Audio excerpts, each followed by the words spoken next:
here, Peter Tork here this weekend to help us out with the music. Next, I'd like to bring up a very talented writer. Ladies and gentlemen, get your hands together for Mr. Peter David.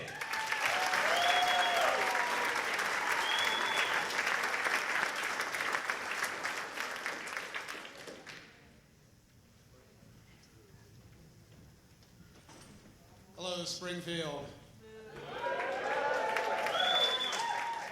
Lost 65 pounds. What do you think? Yes, I am Peter David, or as I like to think of myself, one of several opening acts for Peter Tork. How cool is that? Peter frickin' Tork is going to be coming out. So I'm really pleased about that. Every year when I've done the Cabaret, I've always brought stuff to read.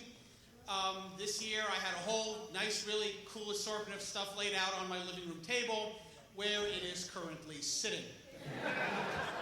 Which means I'm slightly screwed. So I will instead simply tell you my favorite joke and sing you my favorite stupid song.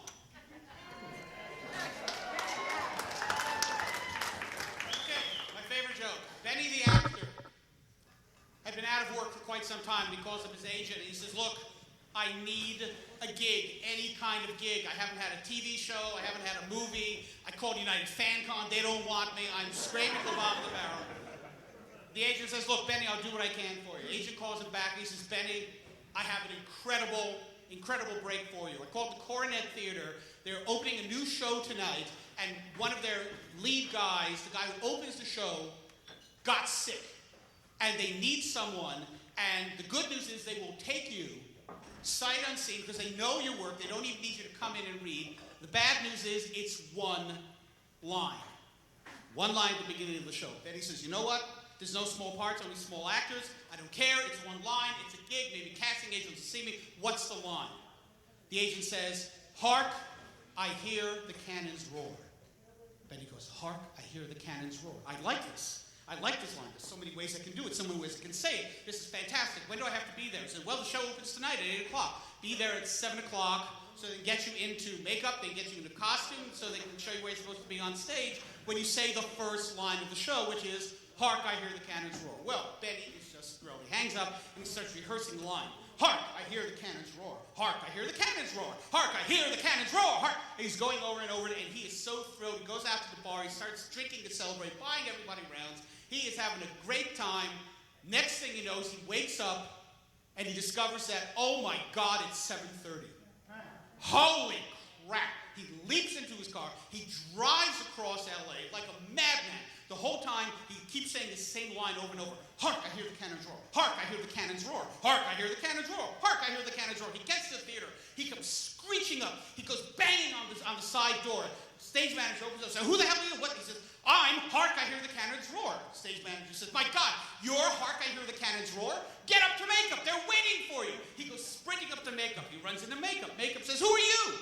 He says, I'm Hark, I hear the cannons roar. They said, oh my God, get into the makeup chair. They throw the makeup on him as fast as they can. They send him over to the costumes. Costume says, who are you supposed to be? He says, I'm Hark, I hear the cannons roar. They go, oh my God, quick. And they throw his costume onto him. They get him to the stage. The director is standing there. He says, who are you? He says, I'm Hark, I hear the cannons roar. He says, holy crap, the curtain's about to go up. You could not have cut it any thinner. Quick, there's your mark. Get there, get ready. Benny goes running out to his mark, going, hark, I hear the cannons roar. Hark, I hear the cannons roar. Hark, I hear the cannons roar. He's standing there in front of the curtain. The curtain parts. A spotlight hits him. Every member of the audience is watching him. From behind him, there's a thunderous explosion, and he jumps 5 feet in the air and screams, what the fuck was that?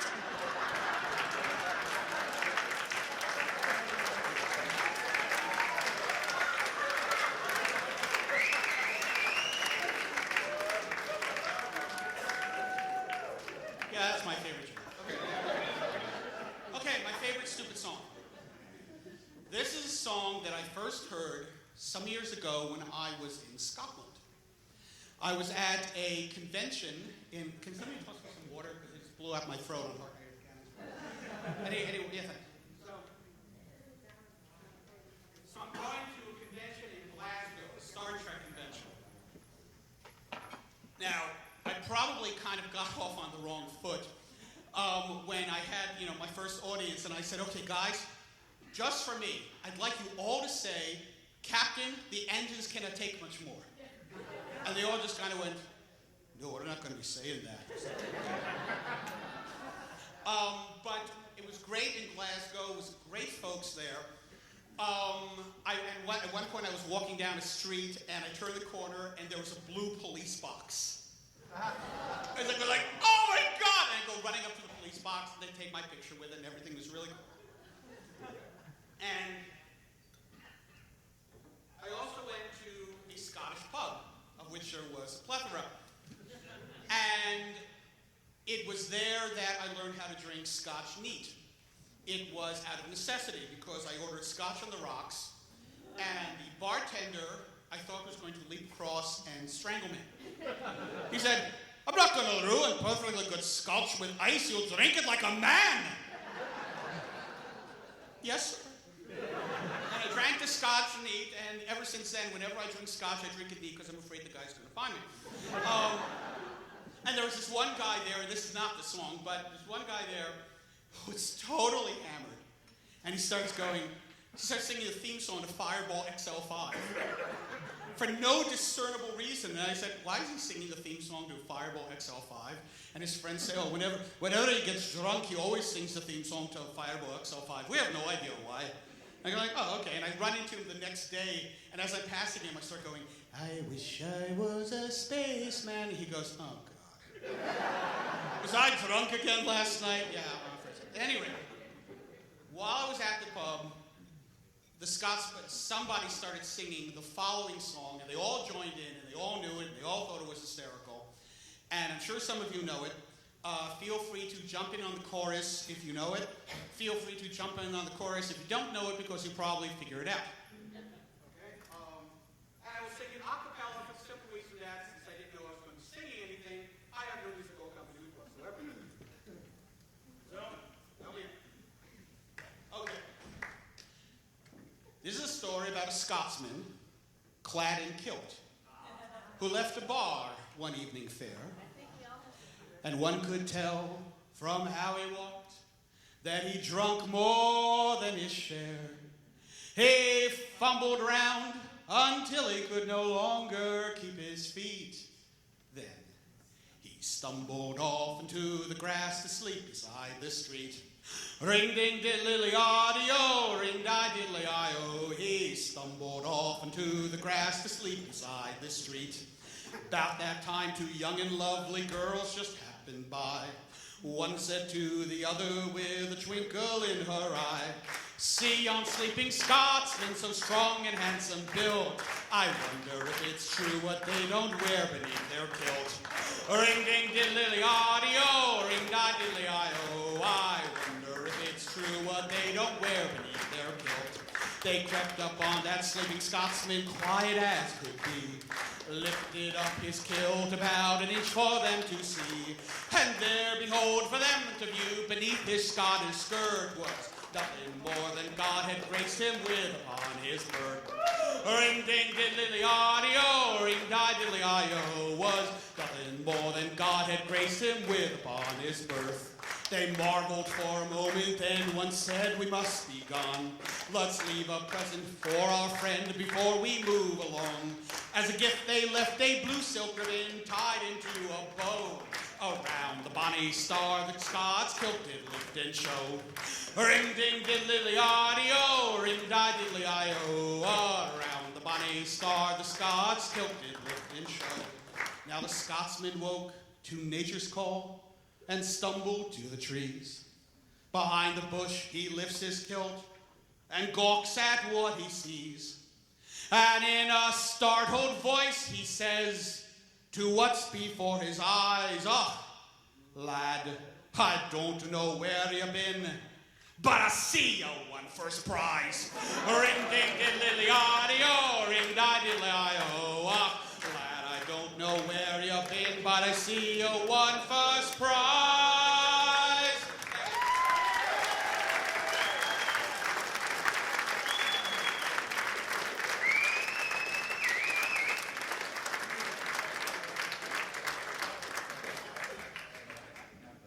One more time for Mr. Peter Davis.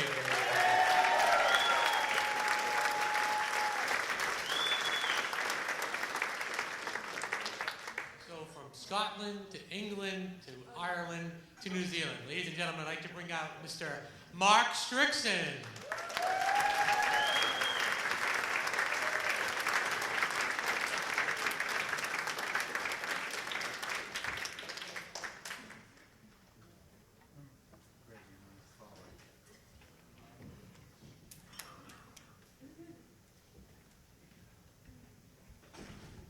I used to leap around on stages, as some of you might know. But I've lived through a day, I've lived through a night, and now it's the next day and I've got jet lag. So I'm going to tell you a little story. When I was a little boy, I used to be in awe of my grandfather. He had been in the Merchant Navy, and he had had a spear through his nose in the South Sea Islands, and he was very ugly. And he told the most wonderful stories. And he died when I was about 7. I used to sit in his lap, and he would tie the most wonderful knots, and he would draw pictures of ships. And I came across this book, which is rat-eaten, as you can see, literally eaten by rats and mice. And when I moved to New Zealand, I opened a box, and I found this book, and it's called Caractacus the Courageous, and I wrote it when I was 6. And I'll read you a little bit of it, a tiny bit of it, but it has some relevance to my present life, travelling the world and going to very remote places. Chapter 1, Capsized. One day when we were sailing down the coast of Africa, the captain ordered us to take the sails down as there was no wind. We left them down that night. When we were sleeping that night, a storm arose. We were tossing and swaying all over the place until we heard a huge creak. The ship had hit a rock and was in 2 half-fulls, and the crew were thrown over the side of the ship. As I was a very good swimmer, I swam to a rock to get my breath back. Just when I got to the rock, a raft floated by. It had come off the ship. We carried rafts for this purpose. I got on the raft until the storm had finished. I looked at the sky to see if it would rain, but it was not going to. So I went to sleep on my raft. That's me when I was 6.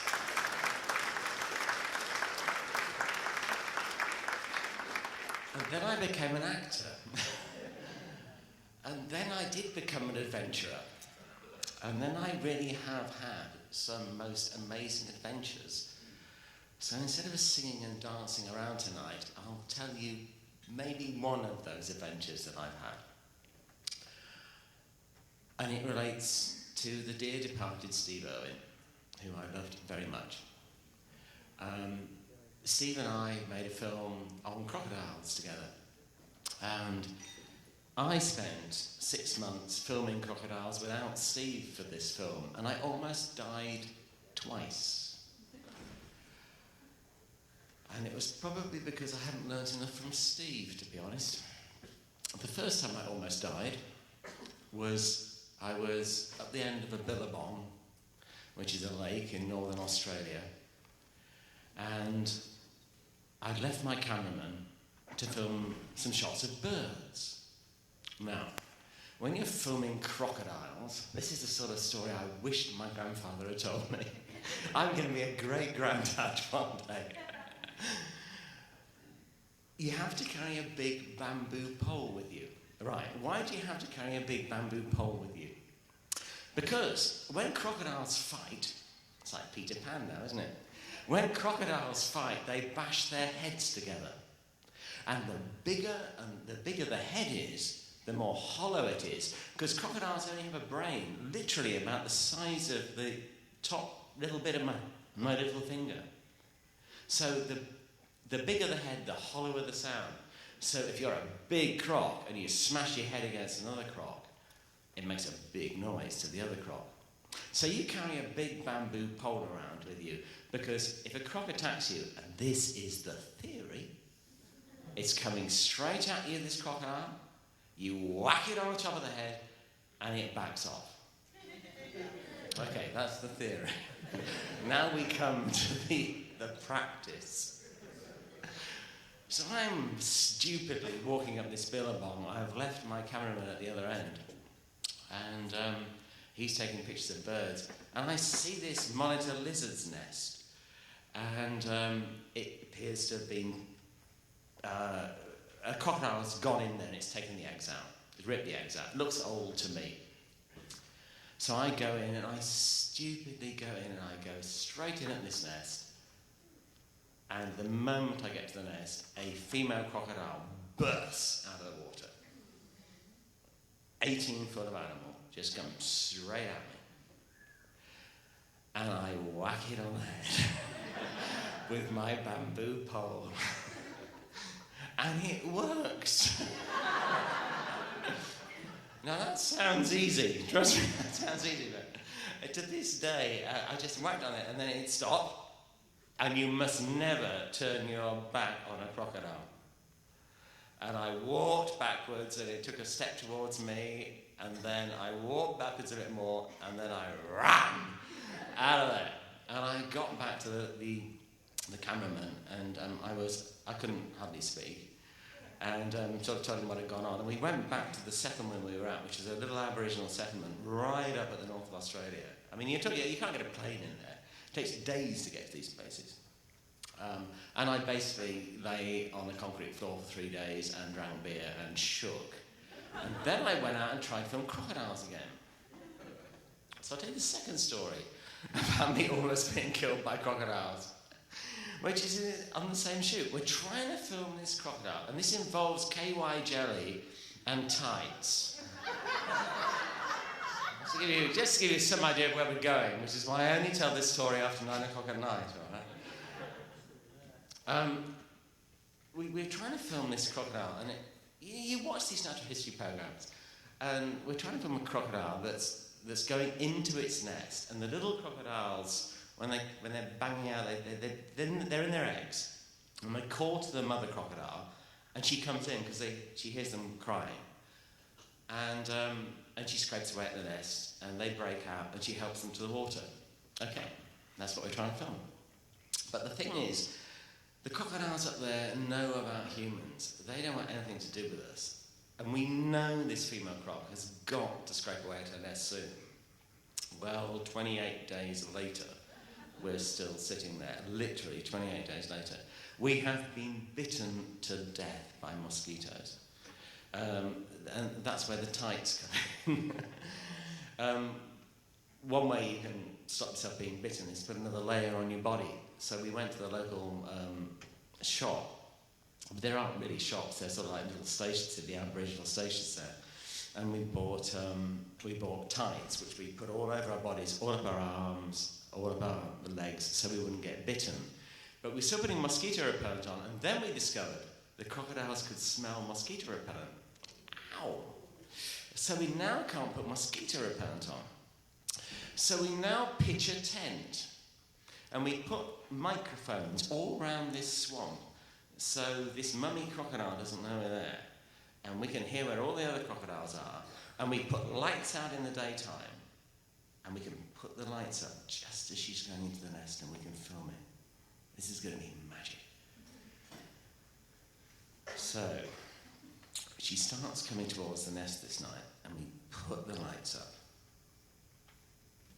And at that very moment, another crocodile lands on the top of our tent, on top of us. You have no idea what it feels like to have a crocodile land on your head when you're with a young American cameraman called Fred Leutner. It's pretty frightening. And we cut ourselves out of the back of this tent and put a knife through the back of the tent.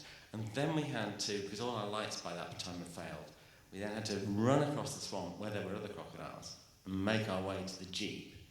And we got to the jeep, and we had to get back to the camp, which is where we then spent another 5 days drinking beer and lying on a concrete floor, plucking up courage to go anywhere again. You may wonder where the KY jelly comes in. KY jelly is about to come in. We never really did film, I shouldn't say this, but we never really did film the crocodile's eggs coming out. We did film the old girl going to her nest, right? But to make the jelly that the crocodiles come out of the eggs, we had to take some captive crocodiles and cover them in KY jelly and make it look as if they were newborns. But the natural history is all there. So I reckon my granddad would be pretty proud of me. So I'm gonna read you a little poem by my brother, which is about swimming again, about being a good swimmer. My brother is quite a well-known poet in England, and he writes a poem about when he and I were young and we were children. And we spent a lot of our time in a motor caravan travelling with my father because he was a musician. And we travelled all over Europe. And we had the most wonderful, wonderful adventures. And the make of the motor caravan was a comma. You have to know that. It was called a comma auto sleeper. And it was coloured in cactus green. But my brother's poem is called Finally Water. And it's all about learning to swim one day. Far, far back, she was new, spray fresh cactus green, a comma auto sleeper with orange curtains primed for adventure. Father, the adventurer, couldn't wait. When holiday July comes, out to mainland Europe, look around. She must be there somewhere. She was always there. You can't miss Cactus Green. 2 English boys, the younger one with ginger hair. She's there, proud in a field on the Czech border, next to the barn with horse sleighs waiting for winter, near the wood where the boys find the haunted shovel. Cross the Alps to Rome. She's there, St. Peter's Square. Quiet. The elder brother's asleep behind the curtains. He sleeps all morning, never visits St. Peter's. Go to Austria. She's there. Cactus Green, next to the log cafe which serves chips and table football. Mother drinks rum and coke. The boys drink Fanta. The adventurer drinks, devours guidebooks, German novels. In the forests, the boys see a bird called a hoopoo. Go there. Walk along the path. There's the hoopoo. The sun has set. Forked lightning. The boys play snap. It's morning. They tickle each other. Open the side door. Stick their heads out. Breathe in the lake. A whole week at a campsite. Who's that over there? 2 pretty German sisters from Essen in matching polka dot bikinis. Maybe the girls play table football, drink Fanta. Maybe they'll say hello. Maybe the boys won't go to a church or a museum for a whole week. Maybe they'll learn to swim.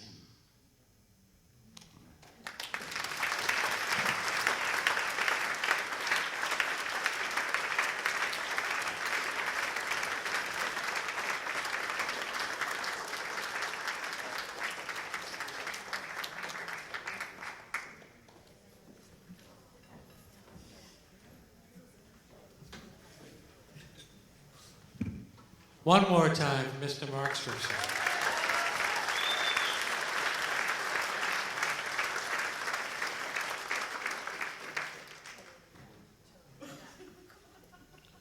So everybody enjoying the show so far?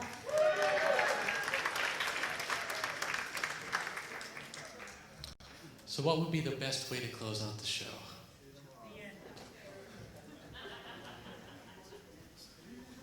I don't know, I think we have a rock legend in here.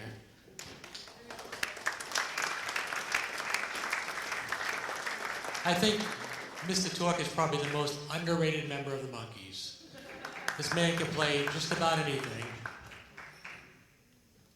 And you guys are in for a real treat. How many people have seen Peter in the past at shows? Is everybody ready for Peter's concert tomorrow night? Who's going to Peter's concert tomorrow night? How many people have seen the Blue Suede Shoes in the past? Shoe Shade Blues. All right. Well, get your hands together, ladies and gentlemen, 'cause I think he's just about ready. Ladies and gentlemen, Mr. Peter Tork.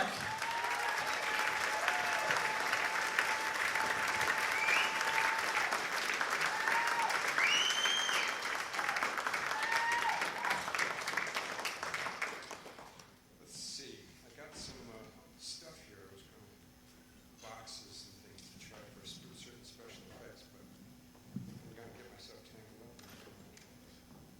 But let's see what we got.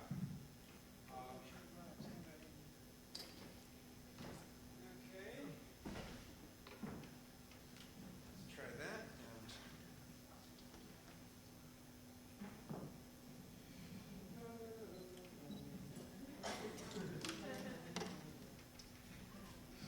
Can you think of a better way to close the evening?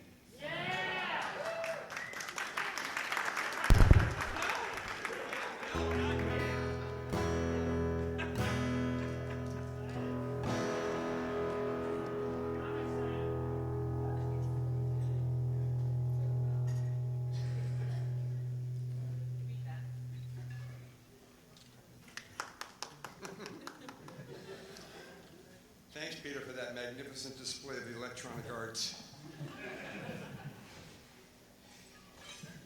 Well, thank you all for sticking around, not leaving in droves. I'm going to start with a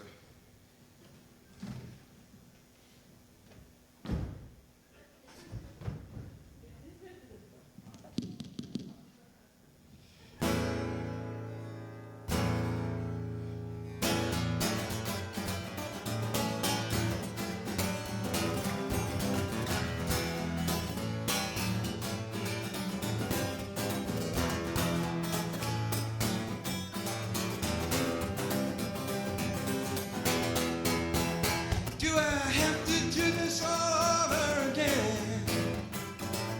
Didn't I do it right the first time? Do I have to do this all over again? How many times do I have to make this crime? Didn't I? Didn't I?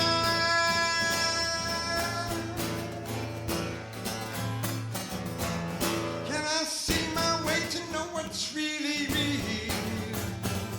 They say time can fix things by itself. Well, I know life's more than just some kind of deal. Yeah, but won't you tell me when my soul comes off the shelf? Didn't I? Didn't I?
that took it out of me. I have to do something slow now.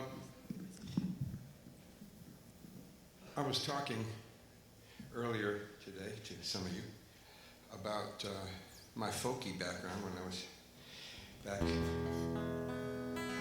And there was, every so often, some song just sticks with you and you take it with you, and after, well, not you, but me. And after a while, suddenly, I'll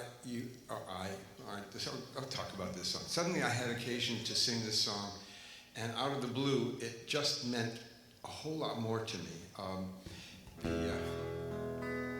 It's just a silly old folk song from my youth called Foggy Dew.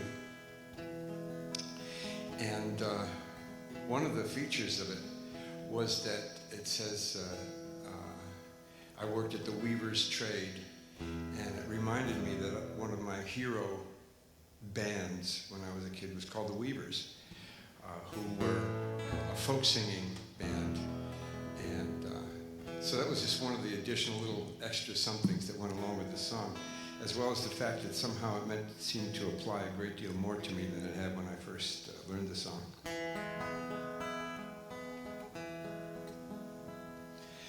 When I was a bachelor, I lived all alone.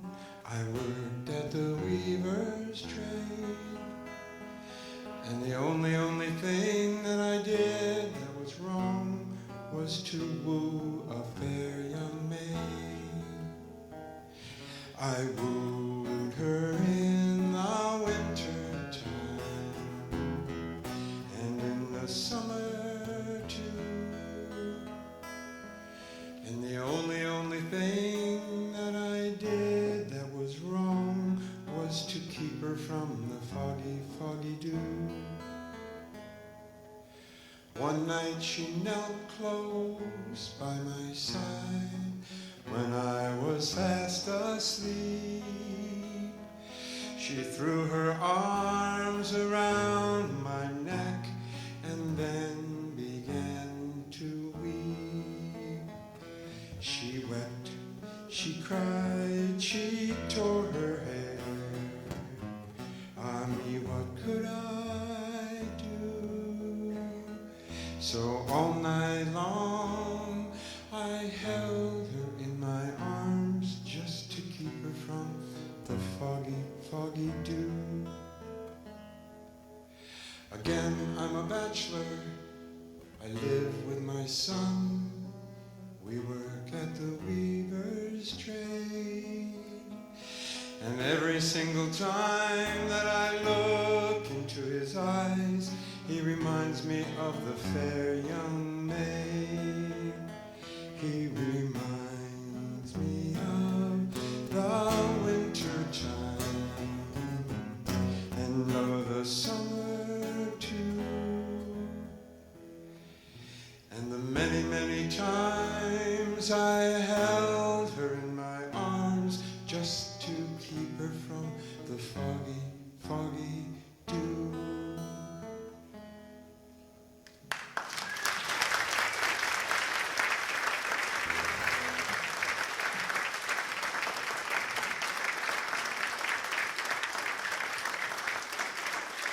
Thank you.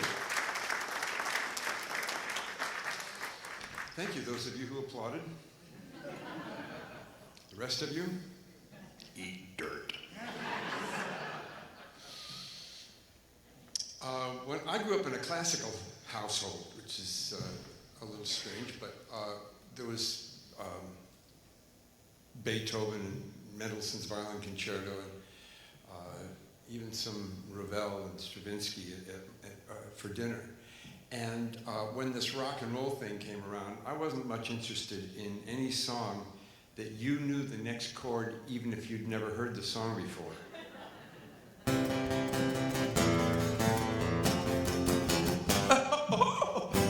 So, I mean, you know, it didn't show too much harmonic imagination. Incidentally, Mr. Soundman, sir, could I have some more guitar in the monitors? I want to feel it make my pants flap. And if they're getting the same balance out there as I'm getting in here, I want them to hear more guitar. It drowns out my voice, which is a good thing. Joking! Okay, anyway, so I was kind of, disdainful about this pop music stuff that was coming around. And imagine my surprise when a song came along. Did you turn up my voice?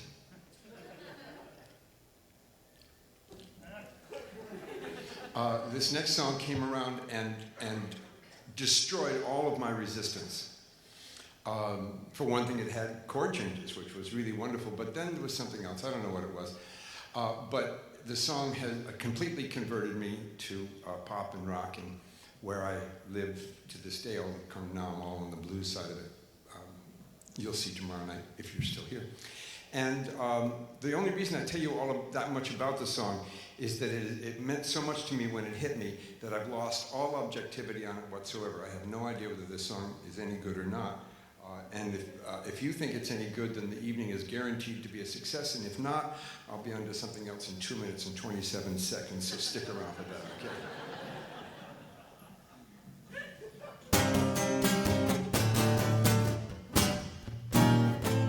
Hold me close, hold me tight, make me through with life. Let me know where I stand from the start. I want you, I need you, I love you with all my heart. Every time that you're here, all my cares disappear. Darling, you're all that I'm living for. I want you, I need you, I love you more and more. Well, I thought I could live without romance until you came to me. But now I know that I will go on loving you eternally. Won't you please be my home? Never leave me alone, 'cause I die every time with I want you, I need you, I love you with all my heart. Well, I thought I could live without romance until you came to me. But now I know that I will go on loving you eternally. Won't you please be my home? Never leave me alone, 'cause I die every time we're apart. I want you, I need you, I love you with all my heart.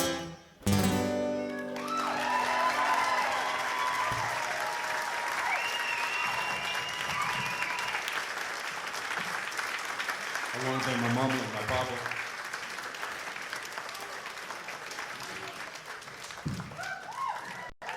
Hi, I'm back. Was anybody here while I was gone?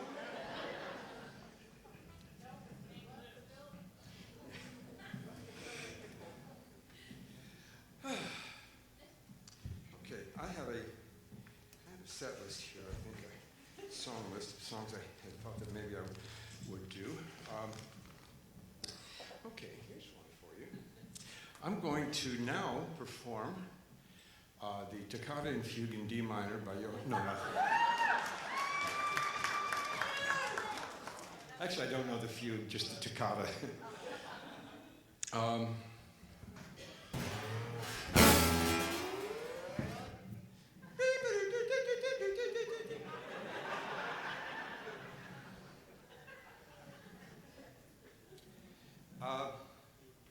This song appears on the B side of the first single put out by that group to which I used to belong.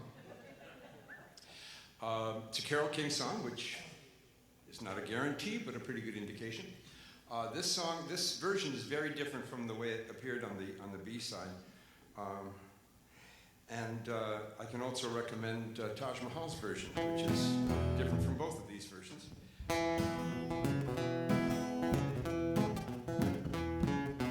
Though you've played love and lost and sorrows turn your heart to frost, I will melt your heart again.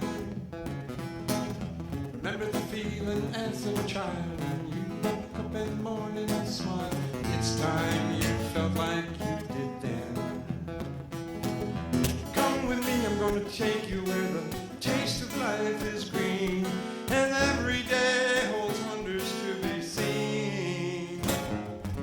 Come with me to yesterday behind, and take a giant step outside your mind. You stare at me in disbelief. You say for you there's no relief, but I swear I'll prove you wrong. Don't sit here in your lonely room just staring back in silent gloom. That's not where you belong. There is no percentage in remembering the past. It's time you learn to live again at last. Come with me to yesterday behind, and take a giant step outside your mind.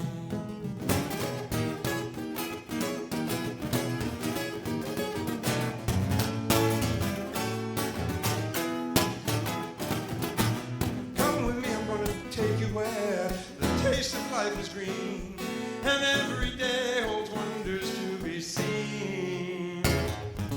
Come with me to yesterday behind, and take a giant step outside your mind.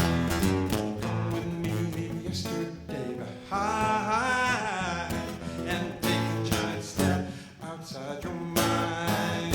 Outside your, well, outside your mind.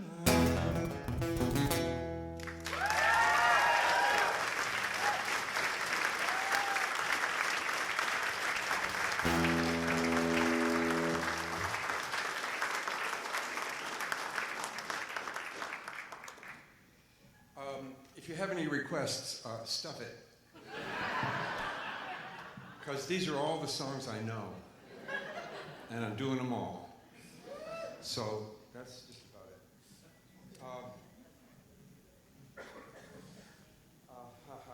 But what order, you might ask? Okay, well, that's the question. I've gotten into the blues in a big way. And this is a song that shows up on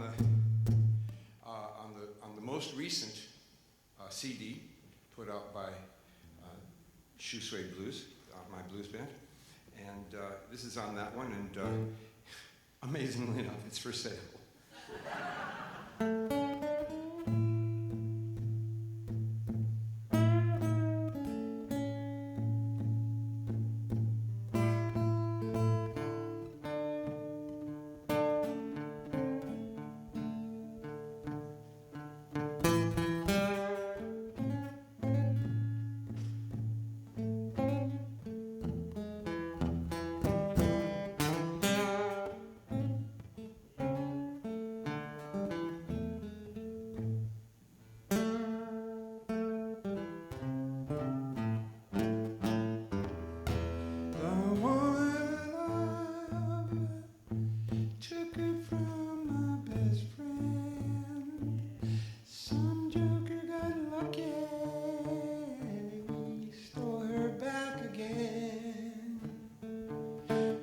She better come home in my kitchen,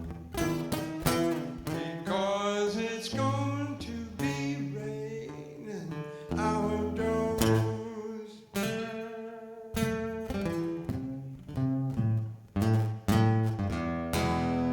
Went to the mountain far as I could see. Some man got my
Papa's well, Daddy. Ain't got nobody to care for me. But you better come home in my kitchen, because it's going to be raining outdoors.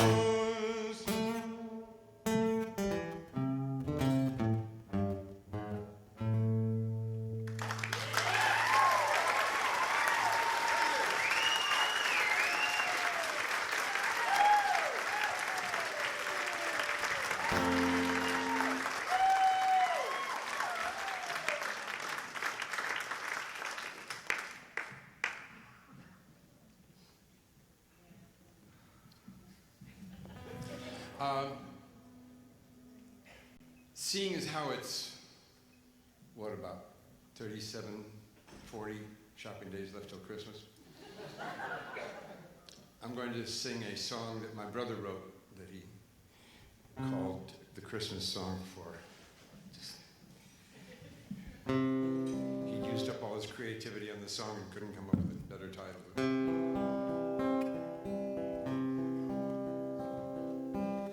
I remember Christmas in '64.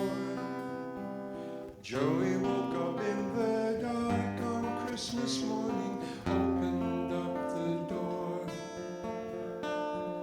saw the Lincoln logs, just like the year before, and started to cry.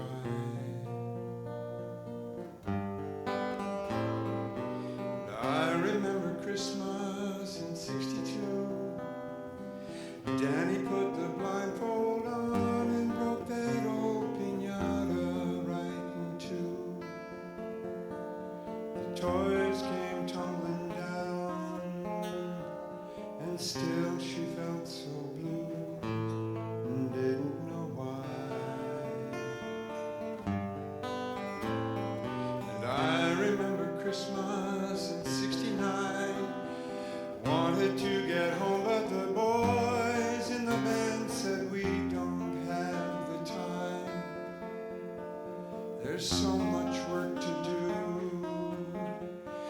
We take what we can find of comfort and joy.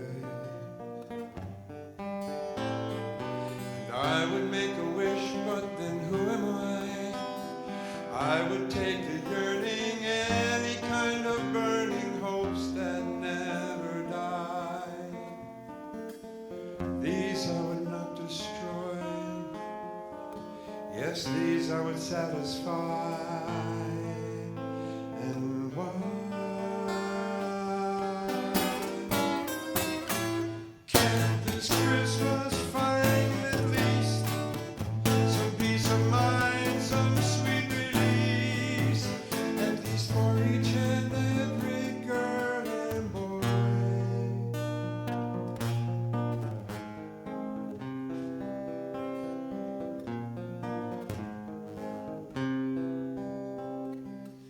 I remember Christmas in '44. Had a brand new brother, soon we sailed together for that foreign shore. The cities were in ruins, and still I dream of war. Yes, even today.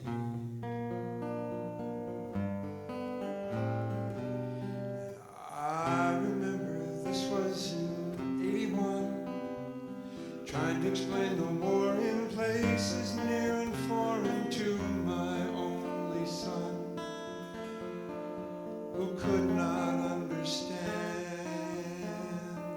whose life had just begun, and all I could say,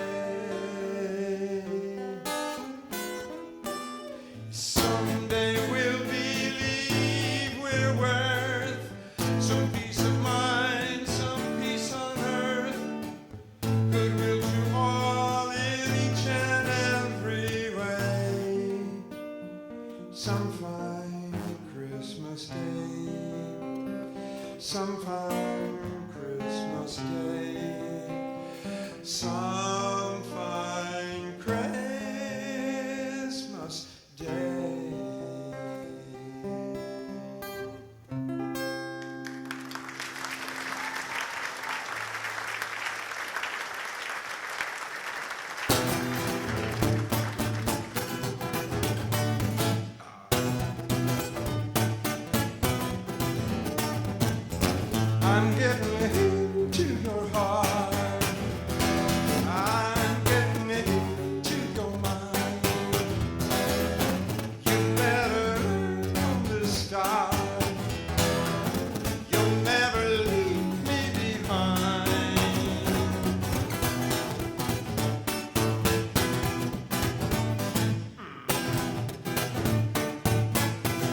your heart.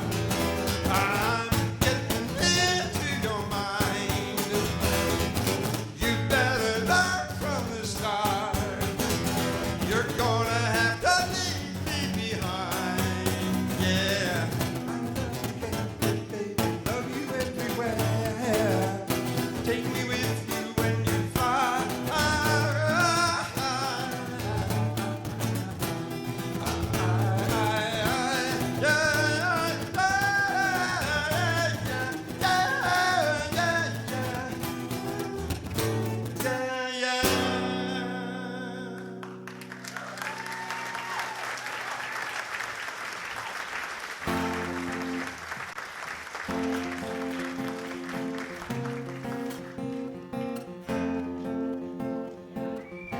Oh, I could hide beneath the wings of a bluebird as she sings. 6 o'clock alarm would never ring, but it rings and I rise, wipe the sleep out of my eyes. Shaven razors cold and it stings. Cheer up, sleepy Jean. Whoa, what can it mean to a daydream believer and a homecoming queen? You once thought of me as a white knight on his steed. Now you know how happy I can be, and our good times start and end without dollar one to spend. How much, baby, do we really need? Cheer up, sleepy Jean. Whoa, what can it mean to a daydream believer and a homecoming queen? Cheer up, sleepy Jean. Whoa, what can it mean to a daydream believer and a homecoming queen? Your turn.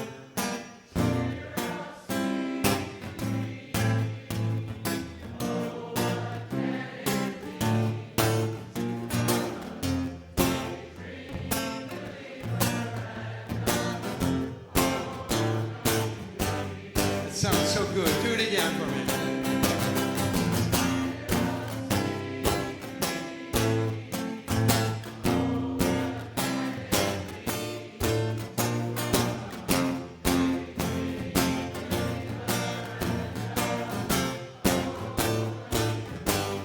All together now. Cheer up, sleepy Jean. Whoa, what can it mean, yeah, to a daydream believer and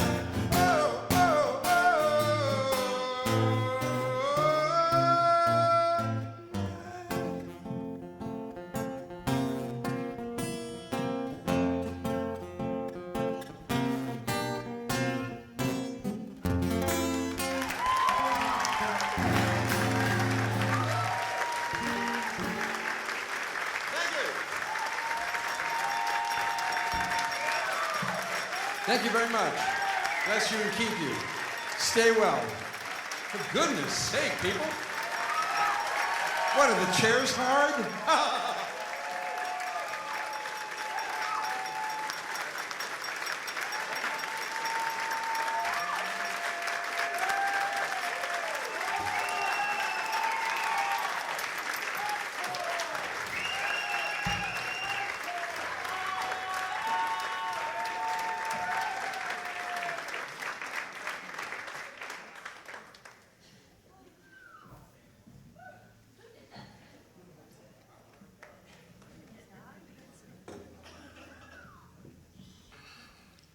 Two Irishmen walk by a bar. It could happen.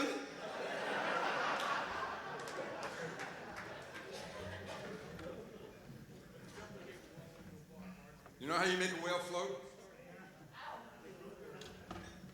I scream a whale and a whole lot of root beer, right? Younger kid who walks into a bar, bartender says, "Okay, I'll serve you, but don't start anything." Skeleton walks into a bar and asks for a beer and a mop. Dyslexic guy walks into a broth. Didn't hear it. Say it again. Once more. The dyslexic guy walks into a broth. Did you hear about the dyslexic blues player who went down to the crossroads and sold his soul to Santa?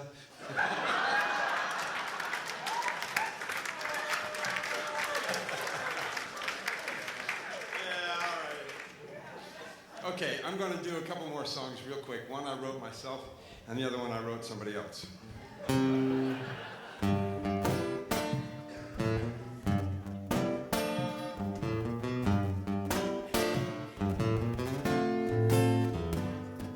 It ain't your fault, baby.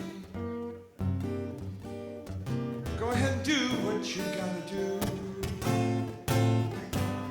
It ain't your fault, baby, that you don't love me like I love you. It ain't your fault, baby, that I'm so blue. I know you don't want to hurt me. You'd even take it on yourself, but you don't do anyone any good putting your own life on the shelf. It ain't your fault, baby, that you don't love me like I love you. It ain't your fault, baby, that I'm so blue. I know you don't like it much. You say it's a crying shame, but you didn't do anything wrong, my baby. Nobody's to blame. It ain't your fault, baby, that you don't love me like I love you. It ain't your fault, baby, that I'm so blue. It ain't your fault, baby. Go ahead and do what you got to do. It ain't your fault, baby, that you don't love me like I love you. It ain't your fault, baby, that I'm so blue, that I'm so blue, that I'm so blue, I'm so blue.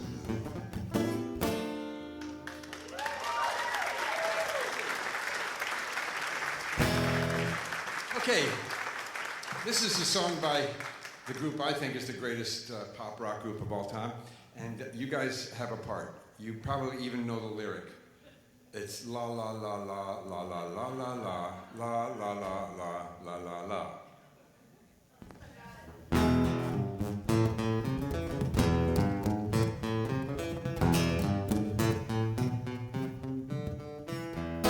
Lady Madonna, baby at your feet, wonders how you manage to make ends meet. Who finds the money when you pay the rent? Did you think that money was heaven sent? Friday night arrives without a suitcase.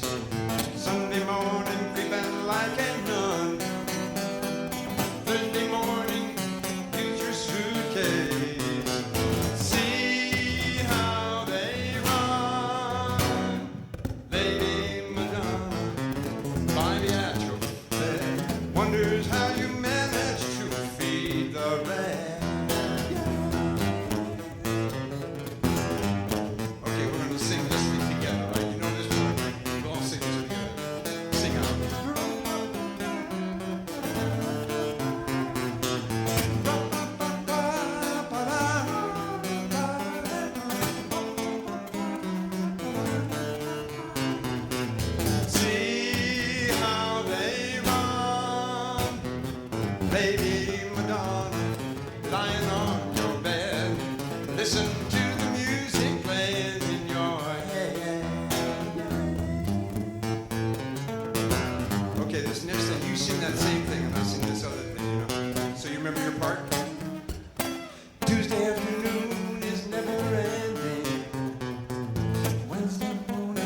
One more time for Mr. Peter Tork.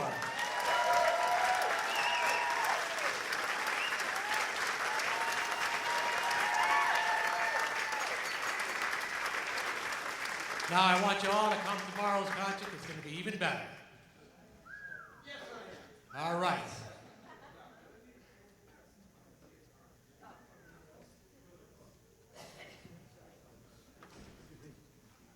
I think I got one. Peter, I think I got it.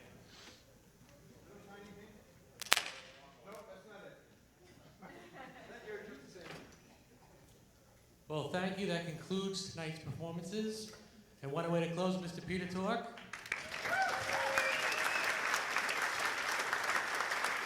Thank you all for coming tonight. Thank you for supporting Gary Fancon. And guess what? It's the 40th anniversary of the Monkees. You couldn't celebrate a better way without Peter Tork.